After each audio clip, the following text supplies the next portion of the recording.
Howdy, my name's still Daryl Wildberg, and we're at part 2. This video is not approved by the Watchtower Bible and Tract Society of Pennsylvania. It's not approved by the 8 faithful members of that governing body, labeled the faithful slave in Matthew's account, and the faithful steward in Luke's account. And it's not approved by any local body of elders. I made this video in the confines of my own home. I didn't use some fancy studio.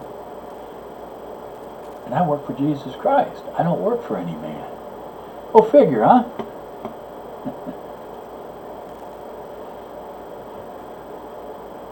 Getting back to the, what is it that we are driven to here, and even in these last days.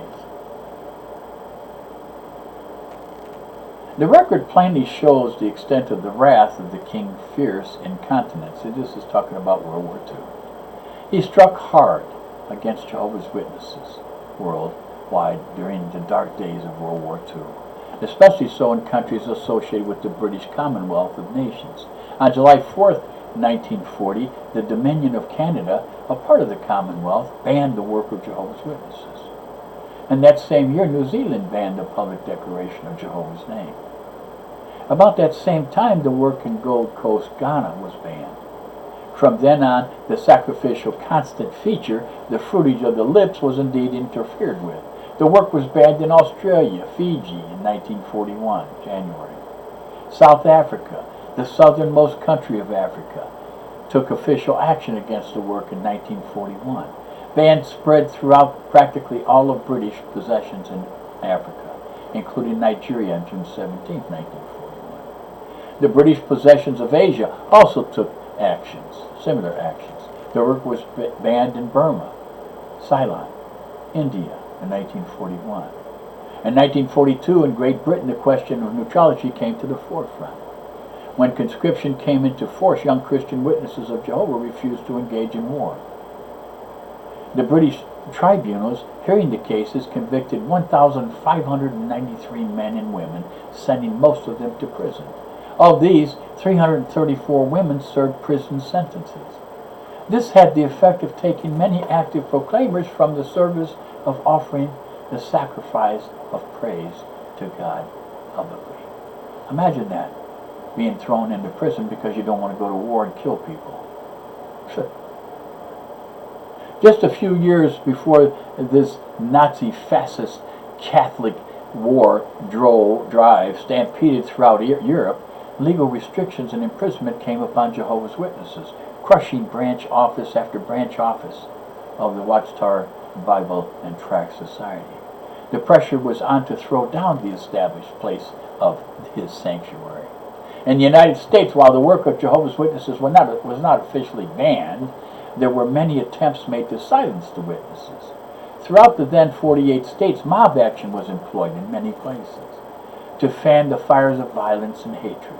On June 3, 1940, the Supreme Court of the United States, by a decision of 8-1, determined that the flag salute ceremony was compulsory for citizens of the country. Any school child refusing to perform the act was subject to being expelled from school. Persecution of Jehovah's Witnesses after that ran rampant. On June 16, 1940, the Solicitor General, in a broadcast over a coast-to-coast network of the National Broadcasting Company, NBC, said Jehovah's Witnesses had been repeatedly set upon and beaten. They had committed no crime, but the mob adjudged that they had and meted out mob punishment. Vigilante punishment. The Attorney General has ordered immediate investigation of these outrages. And it was not until June 1943, June 14, when the Supreme Court of the United States reversed itself in the flag salute matter, that the intense persecution began to subside in the United States. It is also very interesting to note that in 1938, the year before the outbreak of World War II, the Watchtower Bible and Tract Society had 39 branches established throughout the earth to give oversight of the work of Jehovah's Witnesses. By 1942, there were some 106,000 witnesses of Jehovah preaching the kingdom good news around the earth. But the number of branches had dropped to 25. By then, the pressures were great, and the ban was on in most parts of the earth. The next 3 years of the most violent war in history saw the persecution against Jehovah's Witnesses further intensified. Because of the banning of the work, more branch offices were closed, until by 1943 there were only 21 branch offices, operating throughout the entire world. Jehovah's Witnesses were tenaciously holding fast to their God-given assignment of preaching the good news. But from 1942, when they had 106,000 publishers, they only increased by about 4,000 by the end of 1944. Truly, the offering of the constant feature was restricted. How long? Daniel 8:12 said that thus the spiritual army of the worshipers at Jehovah's sanctuary, together with the sacrificial constant feature, would be given over because of transgression. Whatever may have been the measure of transgression on the part of Jehovah's Witnesses against him, there was unmistakable transgression on the part of the symbolic small horn, the seventh world power.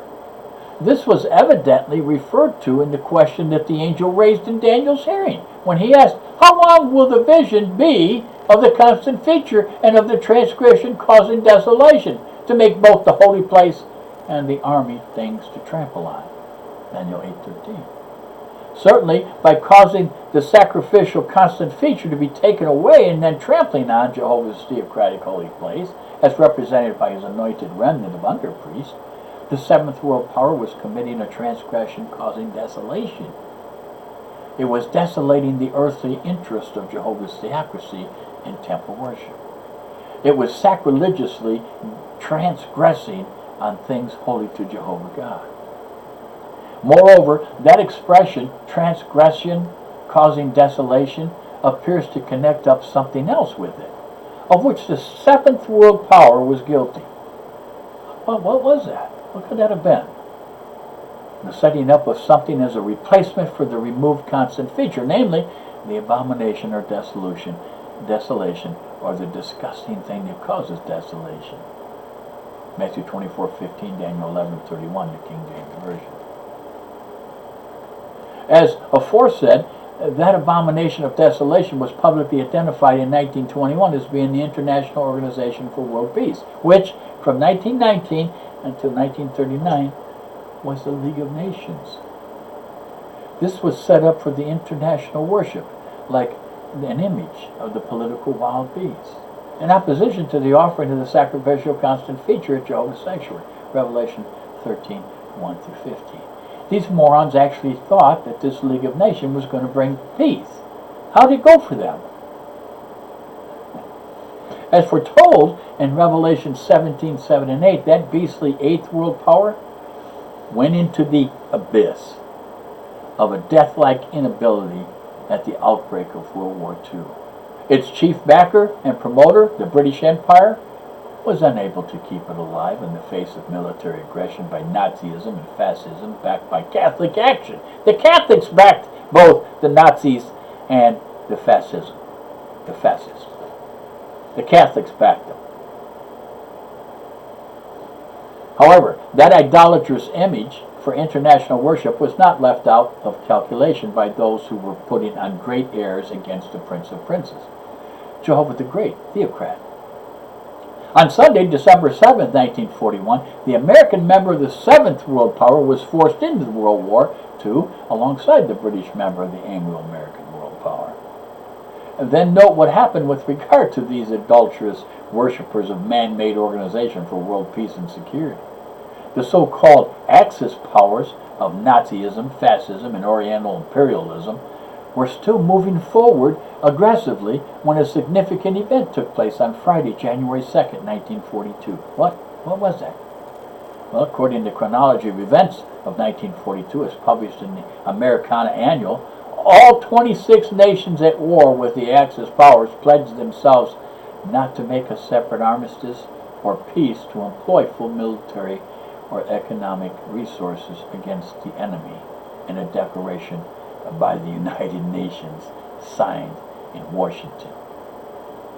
Americana Annual for 1943, page 737. Seemingly, the beastly eighth world power was staring down these there in the abyss and scheming to come up for international worship. Jehovah God, by his Holy Spirit and through his prophetic word, alerted his people to this fact. Consequently, on Sunday, September 20th, 1942, on the concluding day of the New World Theocratic Assembly at the key city of Cleveland, Ohio, USA, the president of the Watchtower Bible and Tract Society delivered the public address. Peace, can it last? This speech, which was carried by telephone and radio facilities to 51 cities in the United States and was presented to simultaneous assemblies in North and South America, Europe, Africa, and Hawaii, referred to Revelation 17:7-8, and declared that World War II would end and would be succeeded by a peace in which the scarlet-colored wild beast, the International Organization for World Peace and Security, would come out of the abyss. Thereafter, this abomination of desolation would operate until Jehovah God destroyed it by his reigning King, Jesus Christ. Beyond all denial, then, there was transgression on the part of this symbolic small horn, the Anglo-American dual world power, and working for the restoring of the idolatrous image of the political wild beast to be worshipped by all peoples after World War II. See, they were telling the people that this United Nations would bring the same peace that the League of Nations was supposed to bring, and it failed. How's that gone for the United Nations today? Have they brought peace to the world? In this way, it was using insight and causing deception to succeed in his hand. This was occurring at the same time that it was hindering the sacrificial constant feature and trampling on Jehovah's holy place.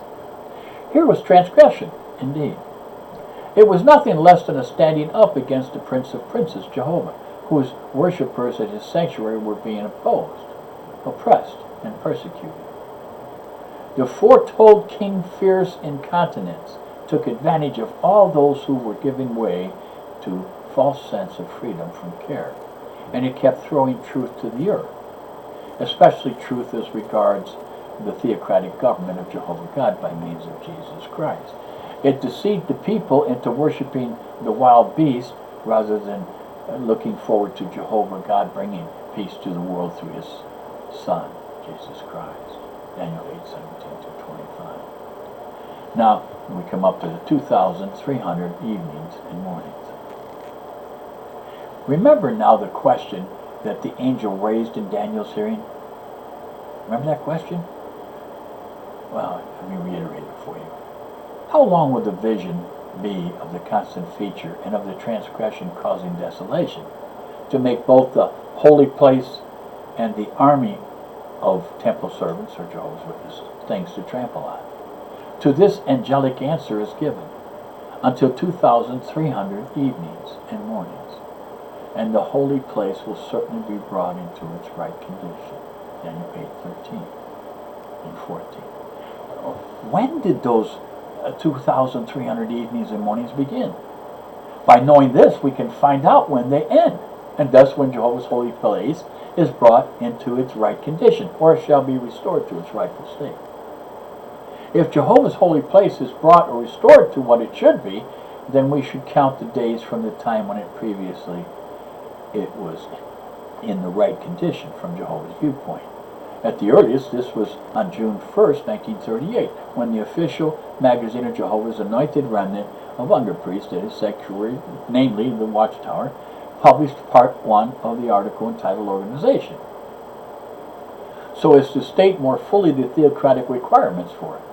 When we calculate according to the Jewish lunar calendar that was used at the time of Daniel's vision, centuries before the Julian calendar and the Gregorian calendar were introduced. June 1st, 1938 falls on the second day of the lunar month Sivan, 1938. 14 days later, on June 15th, 1938, when the Watchtower published part 2 of the article Organization, with its resolution, would fall on Sivan 16th, 1938. So now to the question. If we count from the critical period when theocratic organization was being fully installed in the congregations of Jehovah's Witnesses, when did the 2,300 days end? Well, remember now, this is a prophetic period, so a prophetic year of 360 days is involved. Revelation 11:2 and 3, 12:6 and 14. So 2,300 days would amount to 6 lunar years. 360 days a year, 6 times, is 2,300. 4 lunar months and 20 days. That amount of time counted from Sivan II, June 1st, 1938, would end on Tishri 21st, October 8th, 1944. Or counted from Sivan 16, June 15th, 1938, it would end on Heshvan 5, October 22nd, 1942. At that particular time, world events were moving closer to bringing off the beast-like eighth world power out of the abyss shortly after World War II. This time in the form of the United Nations Organization. In the form for world peace and security. In its chronology for 1944, the American Annual reports notable events on the following dates. I hope you're getting this and writing this down, but you can always stop it. Replay. October 9th, the United States, Great Britain, Soviet Russia, and China announced decision of Dumbarton Oaks Conference to recommend creation of an international security organization to be called the United Nations,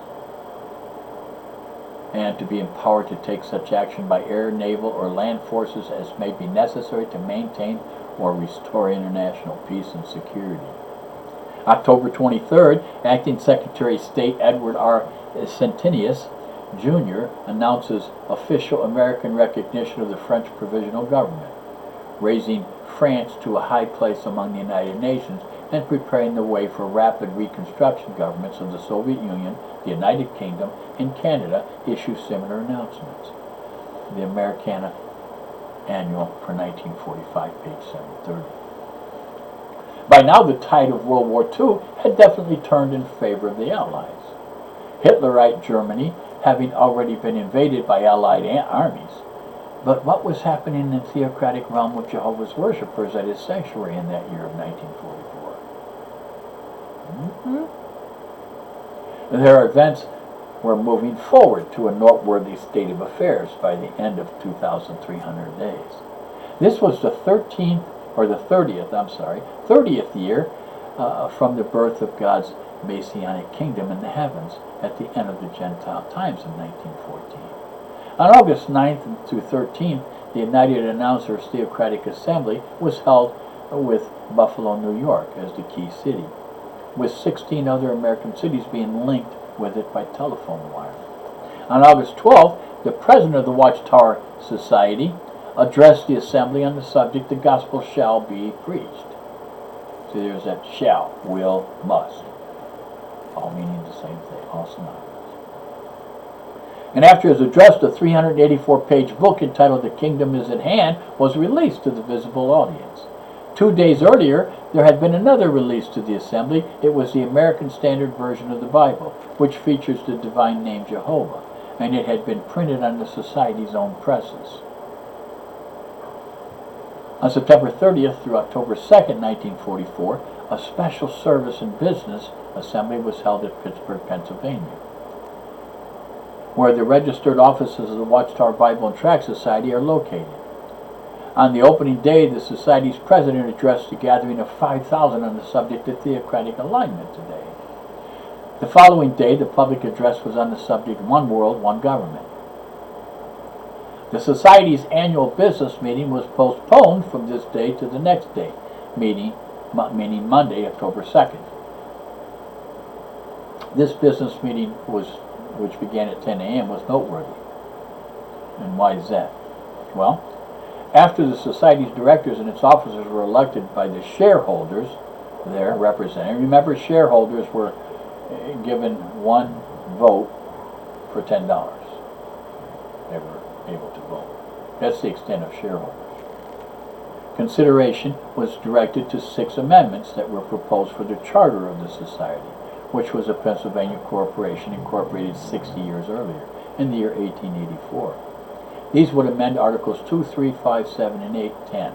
The First Amendment resolution that was adopted proposed the enlarging of the purposes of the society so as to assume properly the great worldwide work that lay ahead. Properly. Also, this amendment put God's name Jehovah into the charter, and the Amendment 3 did away with the original charter's provision that fixed one's membership in the society on the basis of one's money contributions to the society. Henceforth, the membership was to be limited to not more than 500, all of whom were to be chosen on the basis of their active service to Jehovah. As the Watchtower issued November 1st, 1944 said in its report, this amendment will have the effect of bringing the charter as near the theocratic arrangement as the law of the land permits.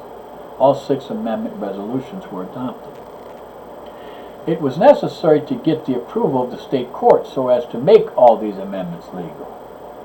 The following year, 1945, the amendments were duly recorded and thus became part of the charter. With such an amended charter, the Watchtower Society has served as a legal instrument of the anointed remnant worshiping Jehovah at his sanctuary and holy place ever since then. There's no shareholders that get money from the Watchtower Bible and Tract Society of Pennsylvania. And I've already been through that. So the Smurf idiot, you're busted in a lie. You're a liar. Nicely timed, though, the anointed remnant was then not aware of it, came the publication of leading article entitled Organized for Final Work. And the October 15, 1944 issue of the Watchtower, right on its heels, and the November 1st issue came the leading article announcing theocratic organization in action. Under appropriate subheadings, this article discussed president, diakonos, servant, qualifications, governing body, and theocratic conduct. The term president here did not refer to the president of the Watchtower Society, but paragraph 12 said the elders and the congregations, who were also spiritual overseers thereof, presided at meetings of the disciples. Any elder thus acting as chairman of a meeting would be the president of the gathering on that occasion. Under the subheading governing body, paragraphs 33-34 said this: in the first century, it was the group of apostles in particular, together with the body of elders that they associated with them at Jerusalem, that made up the invisible ruling body of Jehovah's theocratic organization on earth. That governing body was not made up of perfect men. In the article that followed the above, in the same issue of the Watchtower, namely the Theocratic Alignment Today, paragraph 3 said the visible governing body of the theocratic organization is and must be appointed only by Jehovah God, the supreme ruler, and Christ Jesus, the head of his church. Its purpose is to issue directions and spiritual provisions to God's people. See, that's all. Issue directions. It should be of spiritual provisions. That's all they're anointed to do. That's all they're empowered to do, according to Matthew 25, 24, 45 to 47. They are acting in harmony with the governing body. All the theocratic organization and its associates act in unity throughout the earth. True, what then does all that combination of significant events at the critical time indicate? Well, apparently this: that Jehovah's sanctuary, or holy place, was brought into its right condition on time at the end of the 2,300 evening and mornings in early autumn, October 8th through 22nd of the year 1944. It is as the angel said to Daniel, and the things seen concerning the evening and the morning, which has been said, it is true. Daniel 8:26. Theocracy, as belonging universally to Jehovah, had been magnified ahead of all other places. Jehovah's sanctuary, holy place, is where his theocracy ought to prevail. There it has indeed prevailed, outstandingly so, since the autumn of 1944. During the World War II, the established place of his sanctuary, as represented by the remnant of Jehovah's Holy Ones, was thrown down for a moment. This anointed remnant of spiritual under-priests certainly had their theocratic attitude and organization put to a severe test from June of 1938 forward. Whatever success the Anglo-American dual world power and its allies had in taking away the sacrificial constant feature of Jehovah's public worship and service made it very difficult for the theocratic holy ones to keep on obeying God as ruler rather than men. Yet, despite this, they succeeded in maintaining theocracy within his sanctuary. Do you know that the Watchtower magazine has never missed an issue since its indoctrination in the 1800s? It's never missed an issue. The transgression causing desolation, particularly the steps that the Anglo-American dual world power took, even during World War II, to lift the abomination of the desolation out of the abyss, did not deceive our brothers, the holy ones, the remnant, or turn them aside from their theocratic worship of Jehovah, his sanctuary. At the close of that 2,300 days of great testing, they showed themselves stronger for Jehovah's theocratic government by Christ than ever before. True, after October 1944, about 10 months remained before World War II and its pressure ended. But at the climax of those 2,300 days, they had taken an organized stand for God's rule at his sanctuary. Excuse me. And such theocratic rule they have unswervingly upheld, down to this day. History proves that. During those 2,300 days of trial, the anointed remnant of Jehovah's Witnesses have not been alone in striving to bring his holy place into the right condition under divine guidance. At Jehovah's spiritual sanctuary, they have had loyal companions and supporters. Who? The Apostle John got a provision of these and said, "Look, a great crowd, which no man was able to number." Revelation 7:9. These are the ones that came out of the great tribulation, he concludes, and they have washed their robes and made them white in the blood of the Lamb. That is why they are before the throne of God, and they are rendering him sacred service. These dedicated, baptized followers of the Lamb, Jesus Christ, are just as theocratic as are the anointed remnant of Jehovah's holy ones. Shortly now, at the close of this appointed time of the end, the prophetic king fierce in continents, the seventh world power, will be broken, and the war of the great day of God the Almighty, and all his political friends and foes with him. This destruction will be accomplished without hand. Not a hand of Jehovah's Christian Witnesses being raised to bring this about. We do not take part in that war. But Jehovah's theocracy, that faithful worshippers at his sanctuary have persistently adhered to, will remain triumphant. His visible theocratic organization on earth will continue to prevail all over the earth and will forever unite all obedient mankind in the worship and service of the one and only theocrat, Jehovah God Almighty. Now, you know, I wanted to bring this out here about the Smurf idiot. It goes without reason that the Smurf idiot and her question asked me, well, they could have picked any war. The Jehovah's Witnesses could have picked any war to mark the time of the end. No, they couldn't. They could only pick World War I. Why? It wasn't just because of World War I. See, this is what idiots miss. Jesus gave us a composite sign. Wars, pestilence, great earthquakes, all these different things. Nation rising against nation, kingdom against kingdom. That's been going on since 1914 like no other time before. Now, here's the point. The Great War of World War I, since from that time to today, over 200 million people have been killed in wars, skirmishes, coups. Well, what about disease? Well, the Spanish influenza killed 26 million people. Now you got AIDS, heart disease, diabetes, I mean, you name it. Well, that's pestilence. What about great earthquakes? Well, from the year 800 until 1914, there were